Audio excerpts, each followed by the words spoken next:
Ask Dr. O. Trustworthy, competent, confident, professional, honest, focused, intelligent, disciplined, real answers to real questions.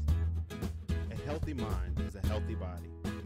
Ask dr.o.com. Good morning, good afternoon, or good evening, whatever time you happen to be looking at this particular video. I've been asked to talk a little bit, just briefly, about attention deficit hyperactivity disorders. Now, the thing about attention deficit hyperactivity disorders, in children, we have what is called ADHD, but in adults, we usually only have ADD. I'm sure some of you all would disagree with that. There are some hyperactive adults, but I just want to give you a little bit of background about this disease. Now, ADHD and ADD can be both very disabling to both the adult and to the child. And I just want to review some of the basic symptom constellation. For example, the people have a lot of inattentiveness. That could be fail to pay close attention to details at work or at home. You have difficulty sustaining tasks, even doing play. When you're trying to play and trying to do puzzles, the kids can become very frustrated. You won't listen when you're being spoken directly to. You don't follow through with instructions, and you have a lot of times organizing tasks and activities, and doing homework is almost abysmal.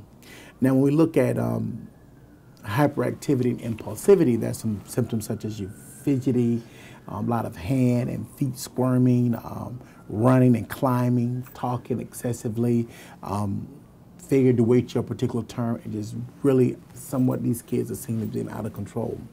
Now, when you look at the adult who has some ADD, these people will have a lot of problems at work, can't really get a lot of tasks completed. They find themselves, wandering, their mind sort of wanders in the middle of the day. You'd be sitting at a stop sign and not really paying attention and run a stop sign. So it can be very, very disabling. It can lead to even some legal issues. Now, the thing with ADD as well as ADHD, you can have comorbid issues such as depression, and you can have other anxiety-related disorders with those. So we need to try to probably get you in for a good diagnostic and then look at some of the treatment paradigms. Now, we all know some of the mainstay treatment forms are, we look at Ritalin, ADDRO, Vyvanse, Concerta. Those are some of the mainstays. But then there are also some other type of non-pharmacological interventions, such as, organizing yourself and your work, decreasing the sugar intake in your diet, and just some other things, sort of making sure that you have the appropriate type of lighting when you get ready to study. So those are some of those non-pharmacological interventions. But the first step when really thinking about ADD or ADHD is to get to your local psychiatrist, preferably. Now, there are some family doctors, there are some other people who, say they know how to diagnose this disorder, but I think you ought to see the specialist and have them to be sure that they are truly diagnosing the correct disorder, because ADD and ADHD can look a lot like bipolar, and the treatment is very, very different.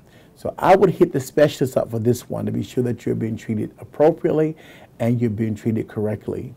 And thank you once again for tuning in to AskDrO.com. AskDrO.com.